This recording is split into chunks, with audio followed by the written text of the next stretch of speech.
Bismillahirrahmanirrahim. Halawatu mahabbatillahi, manisnya mencintai Allah subhanahu wa ta'ala.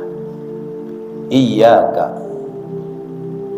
jauhi olehmu atau berhati-hatilah kamu, antakhruja, seandainya kamu keluar, min hadhihi dari negeri ini, yaitu negeri dunia, wa ma dhuqta, dan apa-apa yang kamu telah mencicipinya, halawatal hubbihi, yaitu manisnya mencintai Allah subhanahu wa ta'ala. Laisa halawatu hubbihi, bukanlah manisnya mencintai Allah itu fil ma'akili, di dalam lezatnya makanan, wal masyaribi, dan manisnya minuman, li'annahu, karena bahwasanya yusyariquka, menyamai kepadamu, fiha, pada hubbul ma'akil wal masyarib, mencintai makanan dan minuman, al-kafiru wad-dawab, al-kafiru, orang kafir, wad-dawabu, dan binatang melata. Bal, akan tetapi,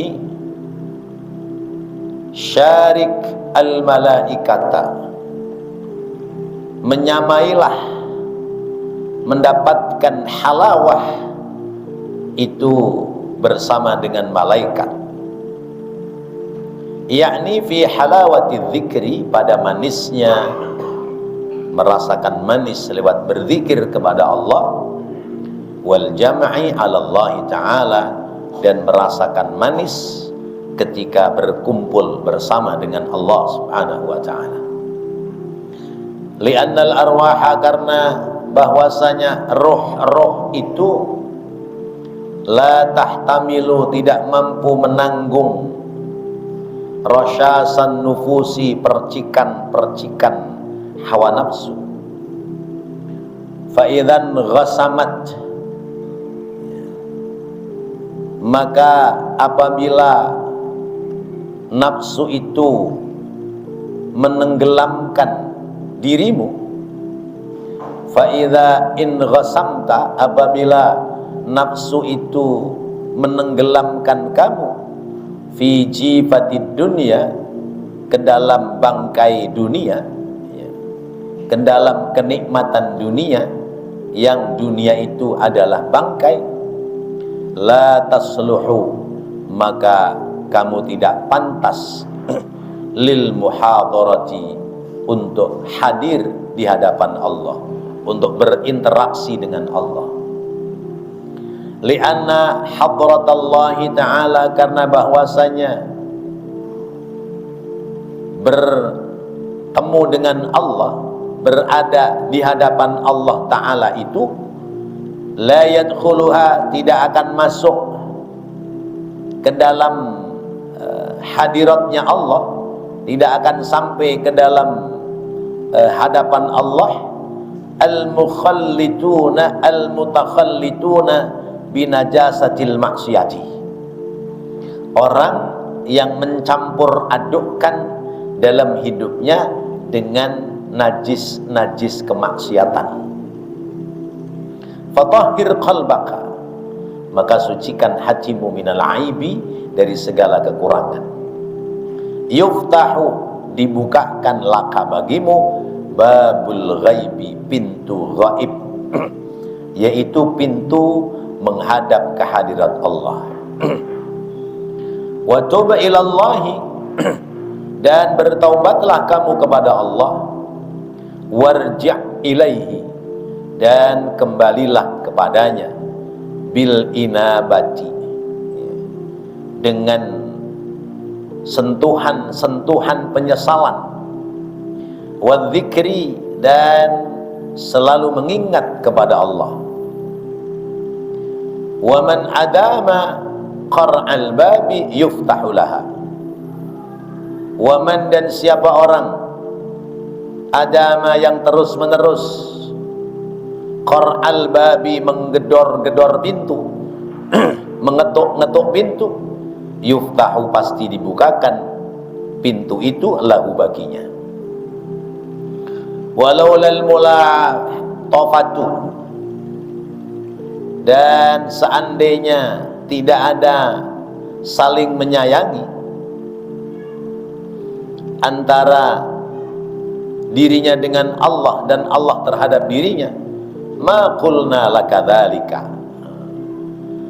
Walaulal mulatafatu ma qulna laka dzalika, kalau seandainya tidak ada saling mencintai, saling menyayangi antara diriku dengan kalian, antara Imam Ibnu Athaillah dengan kita, ma qulna laka dzalika, maka pasti aku tidak mengatakan hal yang seperti itu kepadamu. Li'annahu, karena bahwasanya kama qalat, sebagaimana telah berkata Rabi'atul Adawiyatu, Sayyidatina Rabi'ah al-Adawiyah, seorang waliullah perempuan radhiyallahu anha, semoga Allah ridha kepadanya, mata ughliqa hadzal babu hatta yuftahu, kapan akan dibukakan pintu ini, yaitu pintu taubat, kapan ditutup pintu taubat ini, kapan ditutup pintu ini, yaitu ketika orang berbuat dosa, hatta yuftahu, sehingga dibukakan pintu taubat ini, karena pintu ini, pintu menghadap Allah ini, karena orang itu kembali bertaubat kepada Allah. Walakin hadza, akan tetapi pintu ini, babun yusiluka ila qurbihi, pintu yang bisa mengantarkan kamu menuju kepada dekatnya terhadap Allah Subhanahu wa ta'ala. Bapak-bapak, ibu, hadirin hadirat rahimakumullah, paham apa enggak ini? Ya, belum ya? Ya, jadi kita disuruh merasakan manis ketika kita sudah mahabbah, mencintai kepada Allah. Cinta itu manis, ya. Karena cinta itu manis, maka banyak simbol-simbol bahasa yang dialamatkan kepada cinta, ya. Seperti misalnya sekuntum mawar merah, ya, tanda cinta. Misalnya manisnya anggur sebagai simbol tanda cinta. Kemudian simpul melati putih juga tanda cinta. Jernihnya cuaca sebagai simbol cinta. Jadi banyak cinta itu disimbolkan dengan keindahan. Karena ternyata cinta itu berbunga-bunga. Ini bapak-bapak yang ngaji udah pernah merasakan cinta? Ya, sudah berapa kali? Bagaimana dulu ketika kita mencintai pasangan kita sebelum jadi milik kita? Masya Allah, ya, susah tidur, ya, tidur telentang, kelihatan wajahnya di plafon, ya. Tidur miring ke kanan, kelihatan wajahnya di tembok, ya. Tidur tengkurap, kelihatan wajahnya di atas bantal, ya. Mata merem terpejam, terbayang-bayang senyumnya, terbayang kedip matanya, terbayang suaranya, terbayang gerak langkah, ya, lemah gulai gemulainya. Masya Allah, itu tandanya cinta. Karena itu kalau orang itu sudah syauq, sudah apa syauq itu, ya. Kalau anak sekarang istilahnya bucin, Bucin apa bucin? Buta cinta. Cinta buta. Ya. Kalau sudah syauq, kalau sudah muncul kerinduan yang dalam, ya, ya masuk pada tatanan puncaknya kecintaan, pokoknya nggak ada yang bisa melarang, ya. Nggak akan ada yang bisa melarang, ya. Mau bertemu, ya harus ketemu, ya. Misalnya orang tua kita ngelarang, masa bodoh amat, ya. Misalnya calon kita dilarang oleh orang tuanya, pakai segala macam cara. Zaman dulu, ya, belum ada HP, belum ada telepon, ya. Kalau sudah cinta, maka mendatangi rumah perempuannya, mindik-mindik, ya. Orang dulu mindik-mindik, kemudian ya malam hari dia lewat kebun, ya, semak-semak belukar, lalu kemudian dia mendekati jendela, ya, perempuannya sambil berbisik, "Neng, abang sudah di luar." Nggak taunya salah kamar bapaknya, buka jendela langsung ditimpuk. Nah, itu zaman-zaman orang-orang tua kita dulu barangkali ketika jatuh cinta, ya. Ya, zaman-zaman kita dulu jatuh cinta itu sistemnya surat menyurat, ya. Ya, kenal bahasa Inggris baru kenal, ya. Nice to you via letter. Ya, selamat berjumpa denganmu lewat surat. Ya. Ya, anak kecil, sini. Tuh, kamu kenal Po Anu kan? Iya kenal tuh. Tolong ya, ini surat dari abang, nih kasih Po itu ya. Tapi jangan lihat orang. Nih saya kasih duit nih, 5 perak. Zaman dulu 5 perak, 10 perak. Ya. Dianterin dah tuh, dianterin, dibaca, ditungguin dah sehari, 2 hari, 3 hari. Dapat kiriman, ya, balasan. Udah langsung seneng banget. Itu surat dibaca pelan-pelan, per kata, per kalimat, per bahasa. Udah selesai, nyerap di hati, tempelin di dada.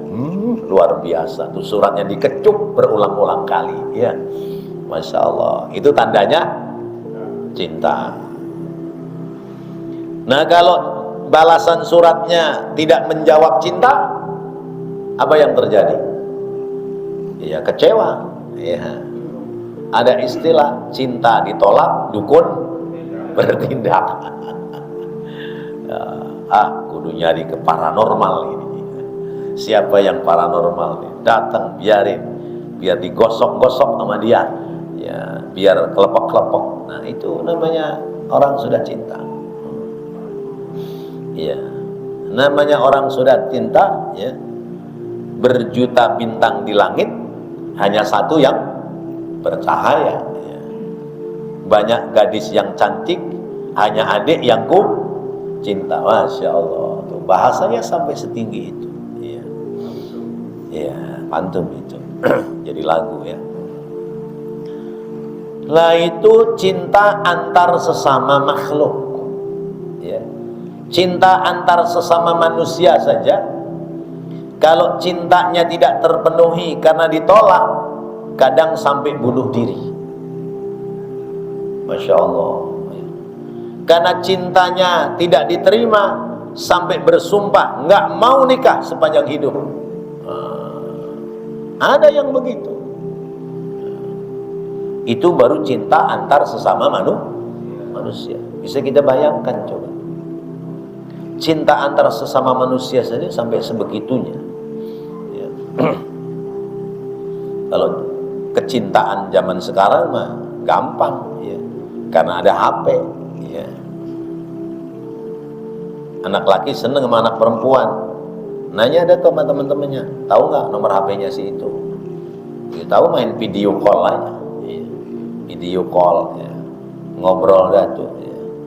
Video call supaya nggak ketahuan sama orang tuanya di WC, video callnya. Misalnya begitu, atau di tempat-tempat yang sepi, ya. Ya, Masya Allah. Nah, itu baru cinta antar sesama manusia. Bapak mencintai makhluk, maka rela berkorban. Cinta kepada makhluk hidup. Bapak cinta kepada burung murai. Berapa harga burung murai? Iya. Kalau yang sudah jadi, yang bagus, yang buntutnya panjang, itu bisa 5 juta itu. Iya. Kalau sudah menang kontes, sudah dapat piala, bisa 10 juta, 20 juta. Apalagi kalau murainya yang warnanya putih, yang matanya merah, apa namanya itu? Albino. Nah, itu bisa ratusan juta. Murai albino ratusan juta. Rela keluarkan uang belanja 100 juta untuk beli murai albino. Ini karena cinta. Berani nebus harganya sampai 100 juta. Padahal harganya sudah mahal, rawatannya lebih susah. Iya. Kandangnya kudu gede. Kalau kandangnya kecil, buntutnya rusak. Ya. Kandang gede, berapa jam? 1 juta, 2 juta kandangnya. Ya. Kemudian pakannya, ya, pakannya harus teratur. Ya. Yaitu jangkrik. Ya. Kalau mau buat aduan, itu pagi 9 ekor jangkrik, sore 9 ekor jangkrik, misalnya begitu. Bukan saya tahu, saya nggak tahu ya. Karena kan suka dengar pecinta burung. Kemudian harus dikeredongin, harus bersih terus ya, kotorannya. Kemudian airnya harus diganti setiap hari. Waduh, masya Allah. Kenapa dia rela berkorban seperti itu? Karena cinta. Sampai ini murai supaya bisa kontes, disekolahkan Pak, disekolahkan ya, 1 bulan 300.000 bayarnya. Bayangkan, itu ada khusus ya, joki-joki burung-burung apa, burung-burung yang buat lomba itu sampai ya ratusan ribu dalam 1 bulan. Murainya disekolahin supaya bisa banyak isian, punya mental hebat, bisa menang tanding, berani bayar 300.000. Anaknya sekolah, bayaran nggak? Nggak bayaran. Ya. Ngaji apalagi? Ya. Ngaji mah, ya Allah, maka guru ngaji itu yang sabar aja, perutnya pada lempeng-lempeng. Ya, kenapa guru ngaji Quran perutnya lempeng-lempeng? Ya. Karena bayarannya kalau orang tuanya inget doang. Antara inget sama lupanya banyakan lupanya. Maka lihat tuh guru ngaji Quran tuh perutnya lempeng-lempeng. Ya, Ustadz Hakim tuh perutnya lempeng. Ya Allah. Karena sabar, itu maksudnya sabar. Allah. Nah, ini cinta kepada sesama makhluk. Berani korban, ya tenaga, ya pikiran, ya waktu, ya duit. Belum pecinta-pecinta barang-barang mewah, barang-barang antik. Ya, orang seneng koleksi misalnya jam tangan, ya. Merek-merek terkenal. Ya, berani bayar mahal cuman buat pajangan di rumah. Ditata jam tangannya, dihitung ada 20 jam tangan. 1 jam tangan paling murah 50 juta. Coba. Kalau 1 jam tangan 50 juta kali 20 jam tangan berapa duit? 10 miliar. 1 miliar. Ya. 1 miliar. Tuh, buat jam tangan doang. Orang senang moge. Ya. Ya, cinta motor gede, berapa dia bayar? Ya, sekali beli berapa? Tuh harga 1 motor bisa buat beli Avanza 5 itu. Ya. Ya Allah, belum perawatannya, belum ganti peralatannya. Oh masya Allah. Tapi dibela-belain, sampai korupsi dikerjakan, ya. Buat bela-belain supaya punya ya moge, ya terus mobil mewah, ya, dikumpul-kumpulkan. Padahal kalau nanti mati nggak ada satupun yang dibawa sampai mati. Tapi kenyataannya ada nggak orang-orang yang cinta itu sampai seperti ini? Ada. Ya. Ya. Jadi kalau sudah bucin, kalau sudah buta cinta dengan sesuatu, apapun alasannya, dikejar, harus menjadi miliknya. Ya. Masya Allah. Ini baru cinta masalah dunia. Padahal manisnya cinta dunia adalah melelahkan bagi kita. Manisnya cinta dunia melelahkan bagi kita. Contoh, bapak-bapak kan cinta kepada keluarga, ya. Cinta sama istri, cinta sama anak. Lelah Pak? Lelah nggak? Capek nggak? Capek nyariin nafkah, ya. Nyariin nafkah, beliin pakaian, ya. Masya Allah, ya. Hujan tetap jalan, ya. Ya, narik berapa rit, pulang beli makanan buat keluarga. Berangkat lagi, narik lagi, buat apa? Buat beli seragam ngaji. Misalnya. Orang perempuan kan kalau ngaji seringan banyakkan seragam. Ya, gurunya mah nggak tahu ada apa enggak. Yang penting seragamnya ngejreng aja. Biasanya begitu. Tempat lain tapi di sini mah insya Allah. Iya. Saya nggak tahu dah ya. Oh, nggak beda berarti ya. Insya Allah nggak beda maksudnya gitu. Nah itu cinta dunia melelahkan. Bapak suka sama motor baru, lelah nggak? Capek nggak? Berangkat kerja musim panas, kena debu, pulang dicuci, dimandikan. Apalagi pulang kehujanan, ambil selang, baru nyopot baju, ngelinting celana, ya pakai kaos dalam, semprot itu motor. Itu cinta dunia melelahkan.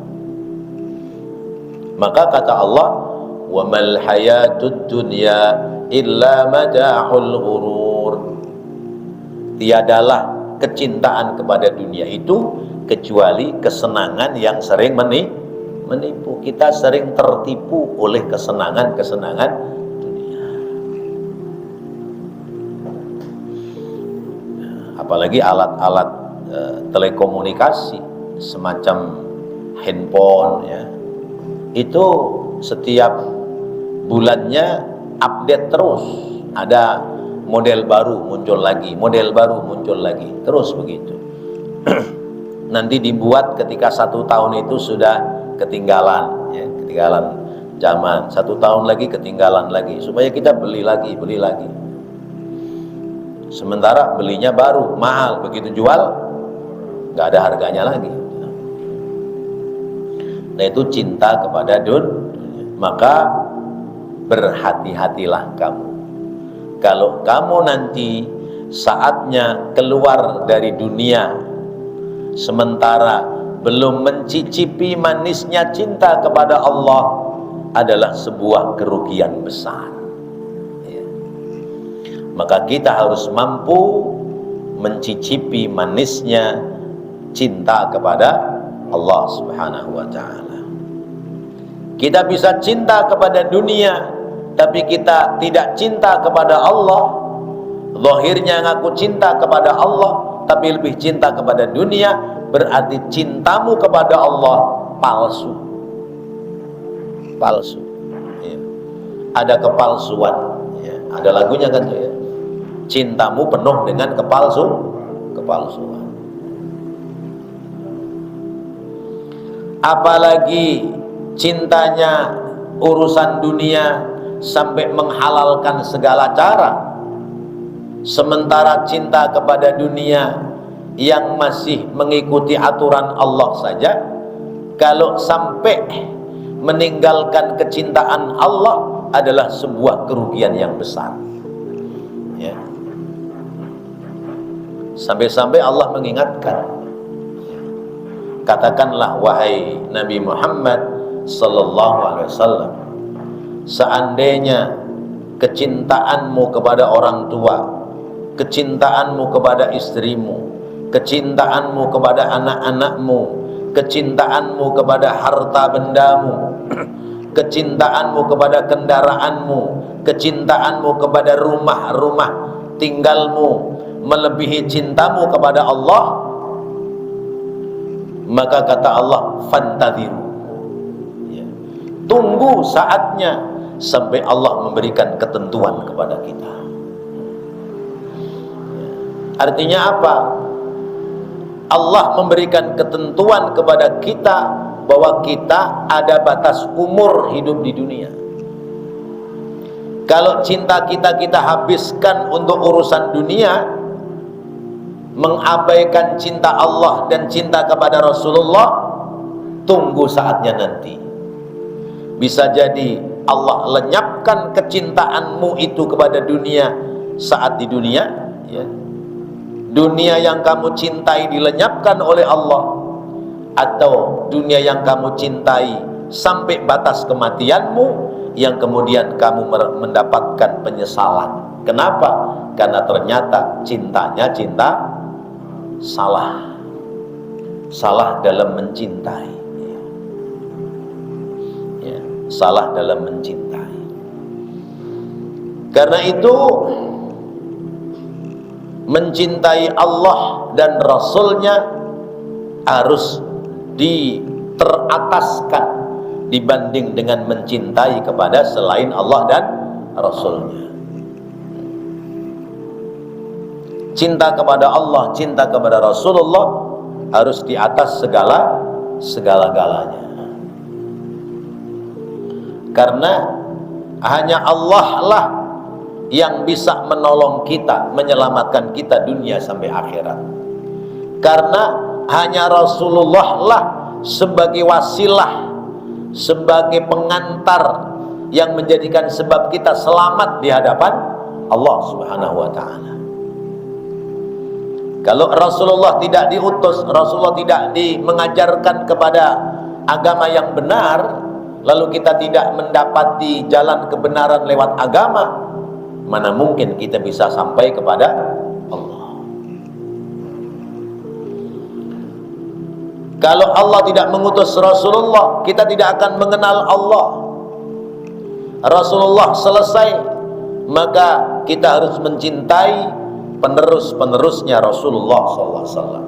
Siapa penerusnya Rasulullah? Al-ulama. Siapa ulama? Murabbi ruhina, orang-orang yang membimbing roh kita, ya. Maka ada istilah dalam bahasa Arab, laulal murabbi ma araftu rabbi. Laulal murabbi ma araftu rabbi. Kalau tidak ada murabbi, orang yang membimbing kita, maka kita tidak akan mengenal Allah Subhanahu wa ta'ala, ya. Kalau kita tidak dibimbing oleh guru, maka kita tidak akan kenal kepada Allah. Nah, gurunya dapat bimbingan dari gurunya, gurunya dapat dari gurunya lagi, gurunya dapat dari guru-gurunya sampai kepada Rasulullah SAW, ya. Maka murabbil awal Allah, murabbis tsani Rasulullah sallallahu alaihi wasallam, ya. Yang mengajarkan kita, ya, pertama adalah Allah. Yang mengajarkan kita berikutnya adalah Rasulullah. Lalu murabbi yang lain, guru-guru yang lain yang menyentuh hati kita, mengenalkan tentang kebenaran ajaran agama. Karena itu al-murabbi arham bi abaikum wa ummahatikum. Sang penuntun, ya, yaitu guru, lebih menyayangi kalian daripada bapak ibu kalian dalam menyayangi diri kalian. Karena murabbi, ya, yang membimbing kita, guru-guru kita itu menyayangi kita supaya kita selamat dari api neraka. Tapi murabbil ajsad, pembimbing jasad kita, orang tua kita itu hanya menyelamatkan kita dari api dunia, menyelamatkan kita dari api dunia. Padahal kita butuh selamat tidak sekedar api dunia, tapi selamat sampai api akhirat. Karena itu al-murabbi, al-ulama yandurul ummah bi'ainir rahmah. Ulama itu, kiai itu, guru-guru itu memandang umat dengan pandangan kasih sayang. Maka nggak ada guru nyala-nyalain murid, ya. Nggak ada guru maki-maki jamaah, nggak ada, ya. Yang ada adalah guru membimbing muridnya, guru menuntun jamaahnya yang sudah benar dibimbing terus supaya tambah semangat dalam kebaikannya, yang belum benar ditarik, diajak, dibawa.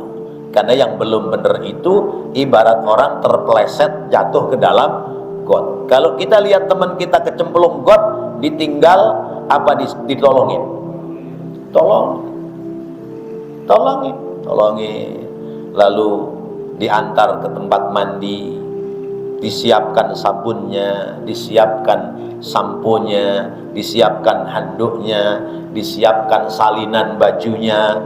Nanti kalau sudah bersih, baru kita ajak jalan. Kemana jalannya? Sabilul jannah, jalan menuju surganya Allah Subhanahu wa ta'ala. Mana sabilul jannah, mana jalan menuju surga? Adalah thalabul ilmi. Karena al-ilmu, ya, wasilatun, atau al-ilmu sabilun ila tariqil jannah. Ilmu itu jalan menuju kepada pintu-pintu surga. Al-ilmu sabilun ila abwabil jannah, ya. Kata salah seorang sahabat Rasulullah begitu. Di lentera pagi saya 2 hari yang lalu, saya tuliskan dari salah seorang sahabatnya Rasulullah SAW, bahwa hendaknya kalian terus-menerus mencari ilmu, karena ilmu itu adalah jalan menuju pintu-pintu surganya Allah Subhanahu wa ta'ala. Nah, dari situ kita mulai akan menemukan manisnya cinta kepada Allah. Kalau orang sudah menemukan manisnya mencintai Allah, maka mencintai yang lain itu pahit semua, ya. Mencintai kepada selain Allah pahit, nggak sedap, nggak ada nikmatnya, hambar, ya. Cinta kepada dunia hambar, cinta kepada Allah manisnya tidak akan ada habis-habisnya. Seperti seorang anak yang cinta makan permen, maka dia ngemut permennya sampai pada batangan penghabisan. Lain hal kalau cintanya kepada manisnya permen karet. Kalau orang itu cintanya kepada manisnya permen karet, maka ujung-ujungnya manisnya habis, tinggal karetnya. Serba salah. Ditelan bisa nempel di tenggorokan, dibuang bisa mencelakai orang lain. Itu namanya cinta kepada dunia. Mahabbatullah, ya, mahabbatud dunia. Cinta kepada Allah, ya, mahabbatullah lawannya mahabbatud dunia, cinta kepada dunia. Orang yang cinta kepada dunia makin jauh dari Allah, dan orang yang cinta kepada Allah, ya, makin tidak ditinggalkan oleh dunia. Lihat guru-guru kita, lihat ulama-ulama kita. tidak nampak pekerjaannya apa, tapi rezekinya diantarkan oleh Allah. Nggak ada kiai melarat, kiai susah, kiai miskin, apalagi kiai-kiai di perkotaan ya. Lihat kiai-kiai di perkotaan, perutnya nggak ada yang lempeng ya. Perutnya pasti maju ya. Jadi ya perkembangannya bukan ke atas, tapi perkembangannya ke depan ya. Itu kiai-kiai kota ya. Lain hal kiai-kiai kampung ya, karena dianggapnya kiainya sudah ikhlas, kata santrinya, apa kiai ikhlas ini, biarin dah, ngaji nggak bayarannya nggak apa-apa.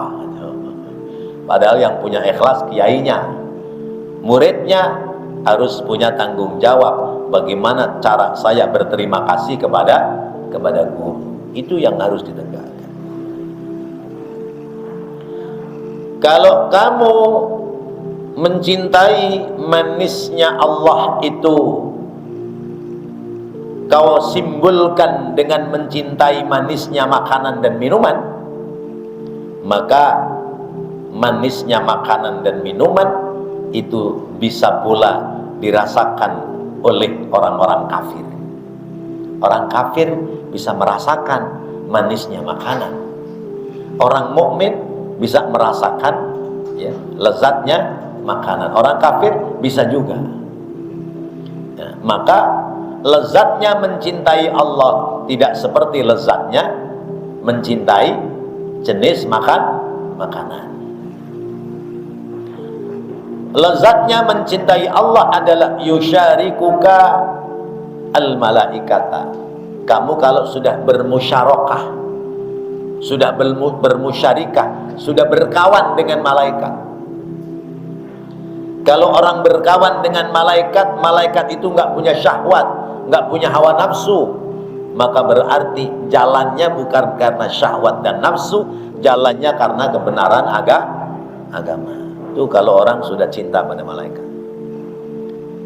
Tapi kalau cintanya kita kepada ya, orang-orang kafir, orang-orang yang mengingkari jalan kebenaran, maka cintanya adalah cinta syahwat, cinta hawa nafsu.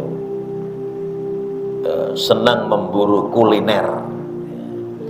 Malam ini mau makan apa ini? Ya. Jadi yang dicari kuliner tiap hari. Ya, makan ini sudah mendapatkan kelezatan, jenuh, ganti lagi makan ini, ganti lagi makan ini. Ujung-ujungnya ya kita hidup diperhamba oleh perut. Maka namanya Abdul Butun, hamba perut ya. Ya, selalu hanya sekedar ya mengenyangkan perutnya. Nah, roh kita itu la tahtamilu rasyashan nufus. Roh itu tidak mampu membendung percikan-percikan nafsu ya. Nafsu itu kan mula-mula munculnya dari badaniyah. Syahwat itu, keinginan itu munculnya dari badaniyah.